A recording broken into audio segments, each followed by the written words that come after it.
It's an indictment more than 2 decades in the making.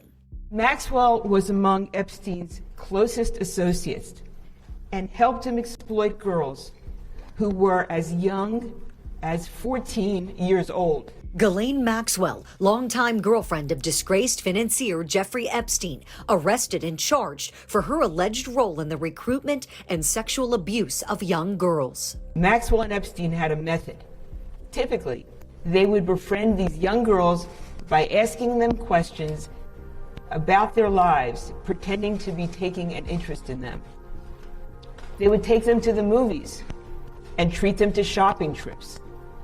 Maxwell would encourage these young girls to accept offers from Epstein to pay for their travel and their education, making these young victims feel indebted to Jeffrey Epstein. Investigators say Maxwell played a critical role in what has long been believed to be a sex trafficking operation spanning decades and crossing continents. After developing a rapport with the victims, Maxwell then tried to normalize sexual abuse with a minor victim through a process known as grooming. For example, Maxwell would discuss sexual topics with the victim and undress in front of the victim, or be present for sex acts involving the minor victims and Epstein. Maxwell's presence as an adult woman helped put the victims at ease. The 18-page indictment claims that between 1994 and 1997, Maxwell knowingly facilitated Epstein's access to victims, knowing his preference for underage girls. Maxwell and Epstein worked together to entice these minor victims to travel to Epstein's residences, his residence in New York City on the Upper East Side, as well as Palm Beach, Florida, and Santa Fe, New Mexico. Some of the acts of abuse also took place in Maxwell's residence in London, England. Investigators have also charged Maxwell with perjury for allegedly lying during a 2016 deposition. Maxwell lied because the truth, as alleged, was almost unspeakable. Maxwell enticed minor girls, got them to trust her, then delivered them into the trap that she and Epstein had set for them. She pretended to be a woman they could trust. Maxwell's indictment comes almost a year after Epstein's own indictment on federal charges of sex trafficking minors in Florida and New York.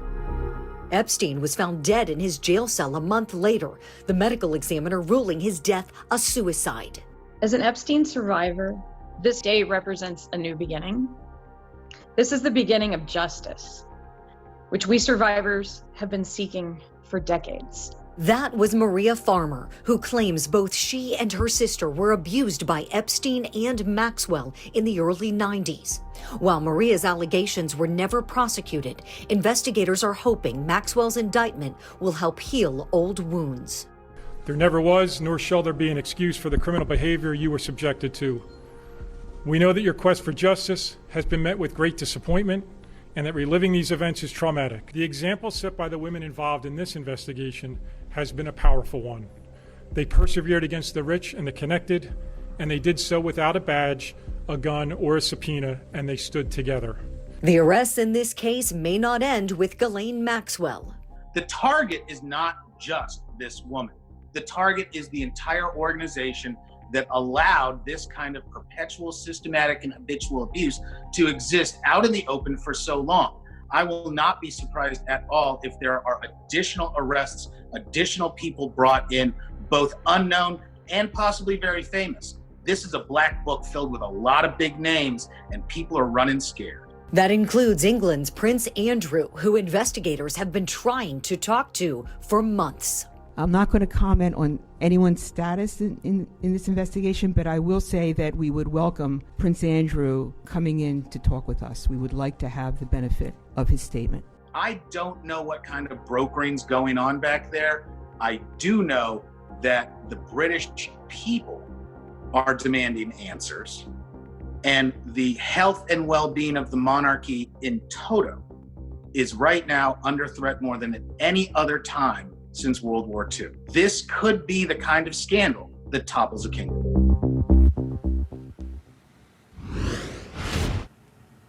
This is beyond a scandal. I mean, when you think about how long it went really unpunished and how many victims there potentially are and who is connected. You know, who is the target? Who is part of this whole operation? Let's bring in Court TV anchor Julie Grant. Julie, great to see you. Great to see you, my friend. I want to start, though, with the target of the operation. This is the big question everyone has. Who else could be involved? Who else is involved? Is there any indication from law enforcement investigators how deep this is going or how much further they think it's going to go at this point? You know, it was interesting. We got a little glimpse of that from attorney Josh Schiffer in there, that this could run deep, that this is huge. I mean, just huge. Ghislaine Maxwell, she was quite possibly the most wanted woman in the world. We know she kind of took off, if you will, after Jeffrey Epstein died by suicide in his jail cell. And now she is in big trouble, Vinny. I mean, I know you've read through this indictment. This is as sickening and as stomach-turning as allegations can get. And my guess is there were a lot of really powerful people real nervous tonight as to what might happen if she might start squawking, because we know this is a very wealthy woman who's used to living the high life. She's a very well-known British socialite, has tons of money, and she got a surprise visit from the feds, picking her up on Thursday at her, $1 million home, and sure, she's not too comfortable in that jail cell. So I think a lot of folks are wondering if she was the keeper of the black book, if you will, if she was Jeffrey Epstein's madam, his groomer, his recruiter, so many more disgusting things, co-conspirator, all the things that the government is alleging. A lot of people ought to be real nervous tonight that she's going to start talking. And I think this is just the first step by the federal government, Vinny. I think that she was the first part of this, sort of the tip of the iceberg, if you will, in grabbing her. And then now I think they're going to put some pressure on her to give up others who may have done perhaps even worse than she's allegedly done. Absolutely. Those are the only cards she has to play. And someone who's lived the life that she's lived, I mean, being locked up is a very scary scenario. And I think if anyone's going to talk, she's going to talk. Let's take a listen to Maria Farmer. We heard her in your piece, one of the accusers, her and her sister back in the 90s.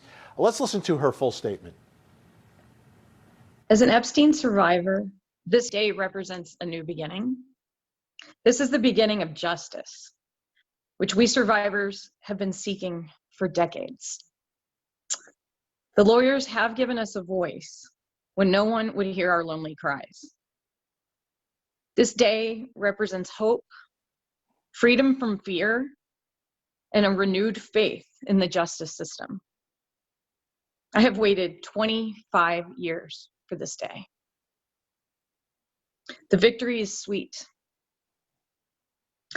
25 years ago, when I made my report to the FBI concerning Jeffrey Epstein and Ghislaine Maxwell, I believed justice would be swift. Justice has been anything but swift. Yet I feel that with the arrest of Maxwell, the world is going to be a safer place. 25 years ago, she made a report.